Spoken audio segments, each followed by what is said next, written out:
Hello, I am Mickey Allen of Mickey Allen Coaching, and I'm so glad that you've decided to join me today because I would like to speak to you personally about three misconceptions that I was taught as a young Christian growing up, and why I question these misconceptions and try to put them in their proper context today as an adult. And I hope you'll stick with me, and you might want to buckle up, Buttercup, because it just may be a bumpy ride. The first misconception that I was taught growing up in the church was that the human body, my body, was something to be ashamed of. As early as Sunday school, I was taught the story of Adam and Eve and how God created them, and they were living in the perfect paradise, and they were naked and frolicking through the Garden of Eden, and everything was right with the world. But then they sinned, and as soon as they sin, they see their nakedness, and they're ashamed, and they're hiding from God. And so the first little Sunday school story that, you can remember, or I can remember, is that nakedness is somehow related to sin. Now, I'm all for modesty. Modesty is a good thing. Modesty is a great thing, in fact. However, body shaming is not a great thing.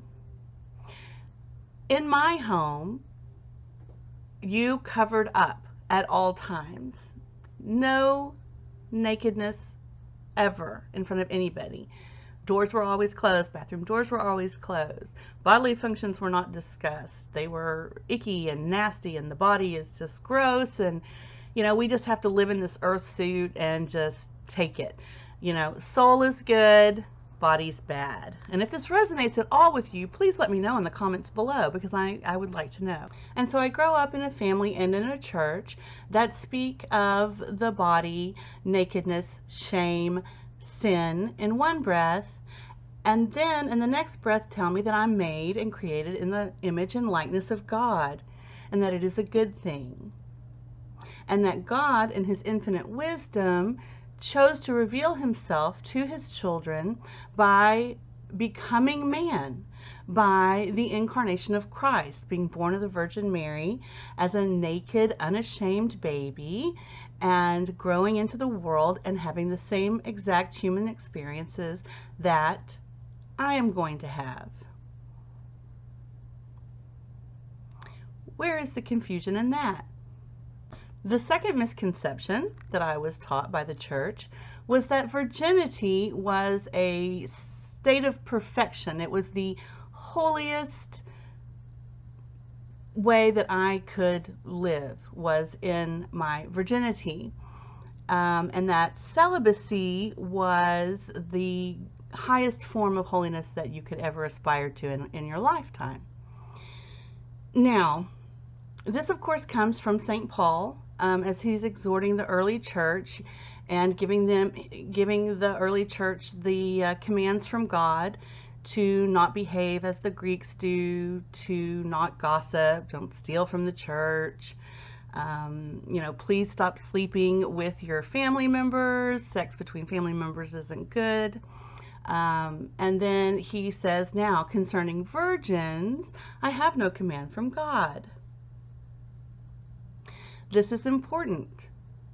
God has no commandment for virgins. But St. Paul then says, but I would that you be like me and remain celibate. Now, it's important to realize that he's writing and believing in the imminent return, second coming of Christ. The thought would be unfathomable that someone would be reading him in the year 2018.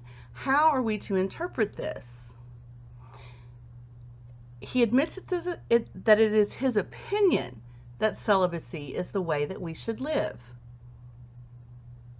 But how does Christ speak to us about virginity and celibacy? He really doesn't mention it.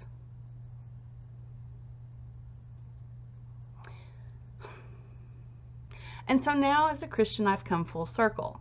I've gone from being taught by the church and my family reiterating what the church teaches, that my body is somehow related to sin by virtue of nakedness being equated with shame, being equated with sin.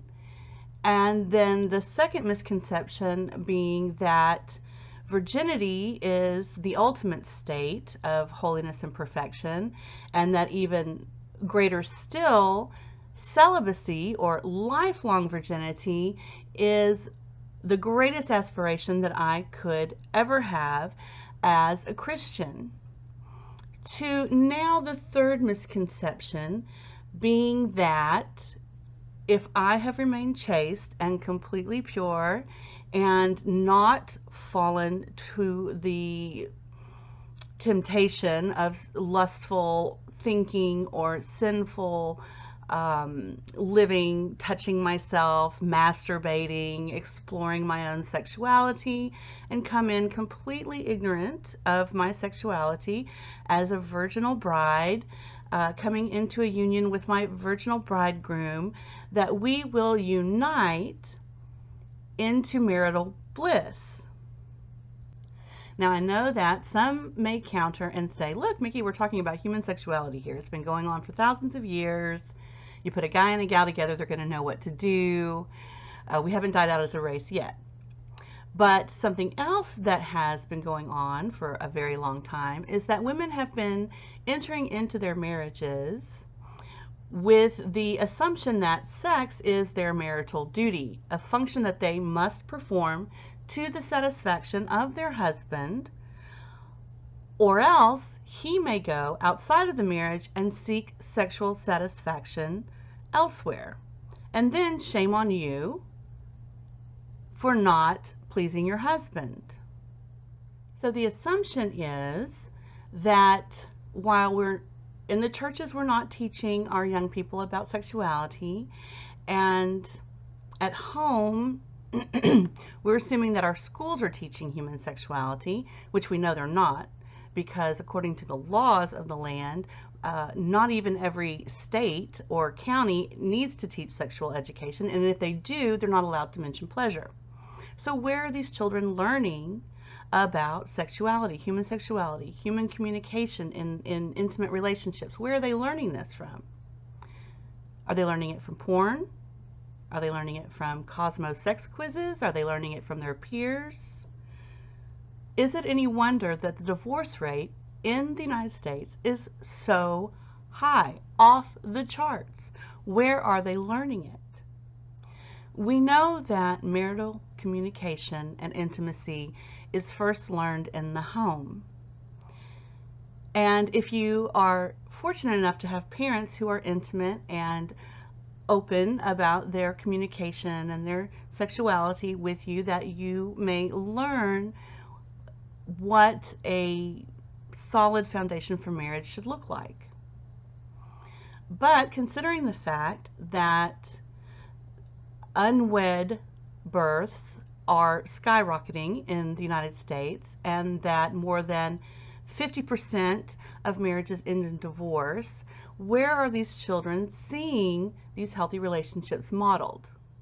If we aren't going to teach communication and sexuality and pleasure in our schools, and we have half of our families broken, blended, and we have step parents expecting birth parents to teach, and churches that are afraid to broach the subject, what is a young Christian in 2018 to do?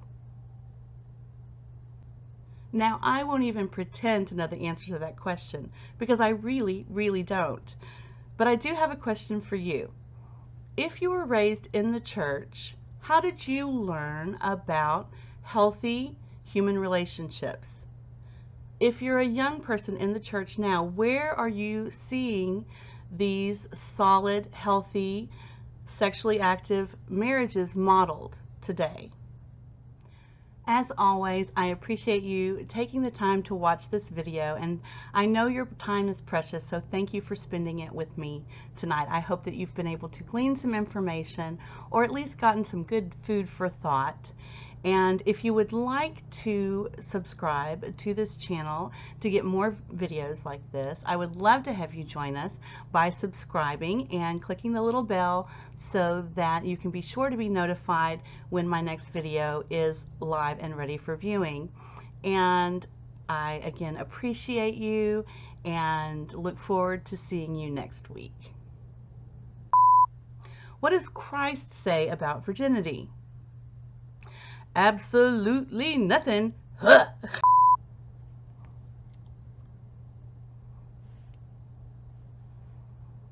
I question that ow.